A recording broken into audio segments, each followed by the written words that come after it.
A cursory glance cast at the world today immediately reveals that when you look at advertisements, when you look at commercials, when you look at media in general, there's a hyper-focus on getting women's attention. One of the classic ads you might see on a billboard walking by such things is maybe a holiday presented to you with people on the beach. There is always going to be a woman there. Sometimes a woman and a husband, perhaps with the children, family advertisement. But in such cases where that doesn't exist, it's almost always two women, friends going on a vacation, that sort of thing. And it's been well known for quite some time, both within the so-called manosphere and outside, that women are, in general, much more susceptible to these types of messages and this type of messaging. They're the ones who consume more, they buy more, and so it makes sense from a marketing perspective that you would target them. After all, men tend to react to these things quite differently, and they're just less susceptible to these sorts of things. And many people have known this. Most famously or infamously was none other than George Orwell himself in 1984. You might be familiar with the famous or infamous quote, "It was always the women, and above all the young ones, who were the most bigoted adherents of the party, the swallowers of slogans, the amateur spies and nosers out of unorthodoxy." And unfortunately, you can see this well replicated in today's political or cultural landscape. It seems to me very apparent that women have become, quite effectively, the basic foot soldiers of the left in terms of their messaging, in terms of the politics, pushing certain cultural things, etc., etc. Now, this shouldn't be mysterious to you if you've been with me for a while, but this is one of those things where you can't really have a public discussion about it. And the closest we've come to it is this revelation in light of the election results that there was a huge polarization that took place in terms of the voter base between men and women. Now, this has always existed to some degree. It's just that the degree to which it exists now is evidently and obviously a lot greater than it had been previously. It's impossible to ignore if you just look at some of the data out there. And this is also, I think, much more than the election results, an indication of something greater underway. Because if you think about it, young millennials and Zoomers are by far the most culturally polarized generation I can think of in the current year, and maybe of all time, we just don't know. Because when you look at how men operate, how they think, young men specifically, and then young women, they're basically existing in completely different dimensions of the universe. Of course, all of this has been facilitated by social media and the presence of the internet, which is to say, had these things not existed, it seems very unlikely that you would effectively have a meme-ified split or division between men and women, because this is what it really comes down to. Memes rule the world of the internet, and men are much more captivated by the memes which are tendency-wise right-wing, and women, well, the left doesn't employ as many memes as the right does for a variety of reasons, but they're captivated much more by the messaging, right?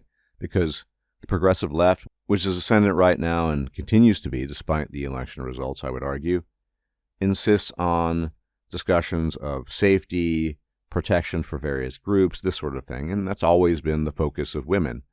You see this also in other domains. This is well documented. I've talked about it.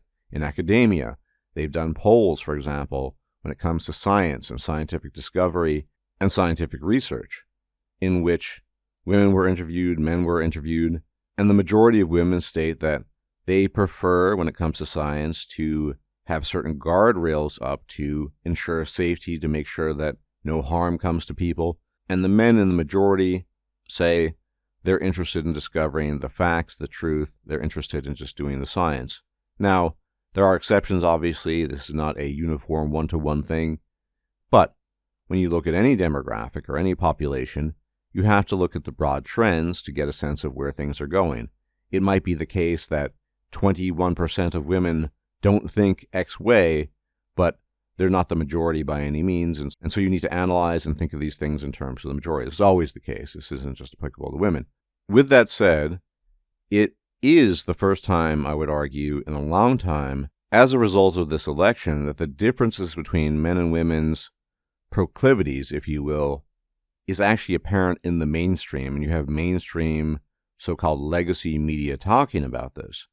This just wasn't a thing before, because the mainstream narrative, as well as the normal narrative of the left, is that men and women are basically the same. They just have different private parts, right? I think it's dawning upon people that there is a difference here. And the fact that even the mainstream now has to acknowledge that men are falling behind, that men are being left in the dust, so to speak, which you could see in the form of these silly, stupid ad campaigns on part of Kamala Harris's efforts to, quote-unquote, recruit men to her side. But there seems to be a true mainstream acknowledgement of this at this stage, which is somewhat remarkable if you think about it. This just hasn't happened before. What's not remarkable, and the reality is nothing will change for men. It never really does. These were half-hearted efforts. And getting back to the original point, women have, for better or worse, become weaponized as a tool for political and cultural propaganda. This is not the first time. It's happened in fiction, obviously, in 1984. But it also happened to large degrees in Nazi Germany, for example. Women have always been more inclined to accept certain types of messaging and also more inclined to accept policies and ideas that will promote their safety over other things, and that's just the nature of a majority of women. Now, the real problem here, though, I think, is the generational aspect here. Because in a sense, what's happened is you have an entire generation that has been brainwashed. And how are you going to undo this? This isn't like spraining your ankle or breaking your hand. As many of you know, I broke my hand this summer. It is mostly healed by now. But the point is you can't just wait it out. There are things that happen when you're young, especially when you're young, that potentially can leave indelible marks on somebody. It's especially true in childhood, but certainly your teenage years. And it's not that easy just to sort of slough this off, so to speak, as if it were a bruise or a cut. These things are much more correlative of the equivalent of long-term health damage, so to speak. And the problem is that all this has been normalized, right? So rather than trying to attempt some intervention, which I think needs to happen to undo some of this brainwashing, it is regarded as both good and proper, and it continues. Now, men see this, young men especially. The only ones typically that are susceptible to this are ones that have a certain psychological disposition. It's going to happen in any sort of distribution of a demographic is normal. But also those who think, to be perfectly blunt, that this is the way they can get laid. This is actually pretty normal. The hyper-feminist men oftentimes are using it basically as a reproductive strategy. Not literal reproduction, but you know what I mean, an attempt to get access to box. This has always been the case, to be perfectly honest. Apart from the few men that were dispositionally such that they just buy into the ideology. So most men are not going to buy into this for obvious reasons. The left is generally very, very negative on men, especially negative on white men, but even broadly negative on men because men are, according to them, perpetrators of violence, they're perpetrators of oppression, they don't do anything good, they lack value, they're not, quote-unquote, as educated as women are since they're dropping out. I mean, there are a host of, quote-unquote, negatives that they attribute to men. So why would you embrace that? Unless, like I said, you're dispositionally possessed of such a mindset, or you just think you can get laid that way. And who knows, maybe the getting laid trick actually works. I've never tried it and I'm not inclined to. But the point is, this division, this divide, is a true sundering of the genders, such that we haven't really seen it before, certainly not in our lifetimes, and certainly not in recent history prior to that, I would argue. And we need to be honest about this because it's not abating. If women are going to be weaponized the way they have been, and men, as a counter-reaction, are going to walk or run in the opposite direction, there's a serious societal problem. Now, you could argue that a lot of normies are not affected by this, but here's my counter-argument to this. You know, normie Joe Schmo, who's barely online, fair enough, and there are still normal men and women that are not involved in online politics and cultural discussions and whatever, but it just happens to be the case that Zoomers are more plugged in than any generation previously, never mind the potential of Gen Alpha, right?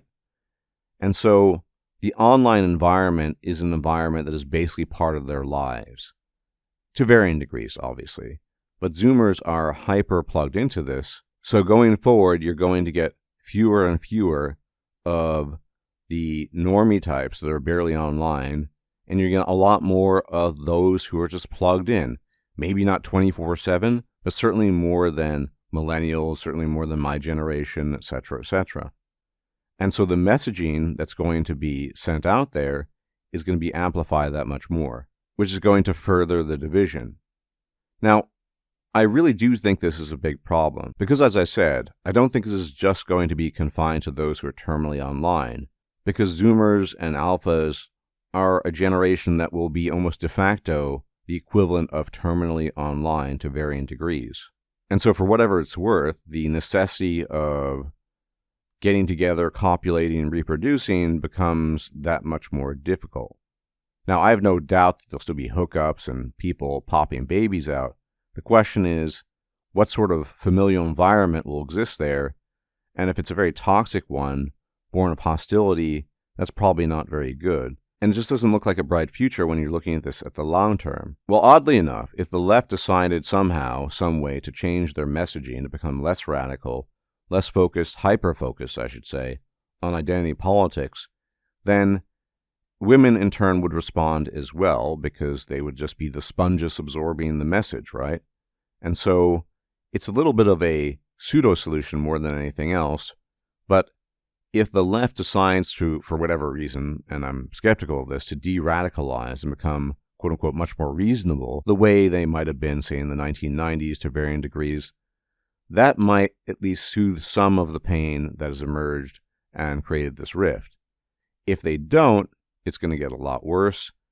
And my sense, as I said in a previous video, is that the election of Trump will probably just promote more doubling down, digging in their heels, etc., etc. And so it's not looking good. I really feel bad for a lot of Zoomers because they are just royally screwed in so many ways. And this is yet another one. Because here's a final point. Because politics and culture have such an important sway on people these days, it becomes relevant in the context of forming relationships and other things of such nature, even friendships. If you deviate so much in your political positions and your world outlook more broadly from somebody else, it'll be difficult to be friends with them, let alone form a relationship with a person. And a lot of women, I've seen polls, do think that political positions and what your politics are, that these things are important as a prerequisite before you enter into a relationship. More important than basic personality, getting along, so-called chemistry, syncing with each other. They actually think that your political positions and views, that these things are quite up there, and they can serve as a potential deal breaker. And that's increasingly the case with the younger women because, again, foot soldiers of the left, they've been brainwashed to varying degrees. And that sort of makes sense because, look, as I said, there are people I can't get along with. If you're some ultra radical progressive who incessantly talks about politics all day, I'm probably not going to get along with you. Conversely, the same would apply for me with somebody who's ultra far right, constantly talking about his talking points. But within reason, it should be eminently possible to get along with people that you don't see eye to eye with on every issue, as long as you're just a normal, functional human being. The fact that that's no longer possible, and with even more deadly consequences in the context of the formation of relationships and procreation, that's the real issue here ultimately. Because ultimately this is about copulation and reproduction. And if the seeds have been sowed such that the damage is so great that you can't repair that, well, people are already talking about a demographic collapse independent of all this cultural war stuff. Well, imagine how bad it's going to be when we see the consequences of this current division in the younger and youngest generations. As always, thank you for tuning in. Many special thanks to my patrons and my donors on PayPal. Without you, this channel simply could not exist, so you have my everlasting gratitude. Please hit the bell icon, guys, to be informed of my videos. For whatever reason, my videos don't go out to enough people. And if you can leave a like, comment, share, and subscribe, it'd be much appreciated. If I'm still alive, I'll check you out then. Until then, may the gods watch over you. Bye-bye for now. If you liked this video, please like, share, and subscribe. And if you enjoy my content, please consider making a donation or becoming a patron. Thanks for watching.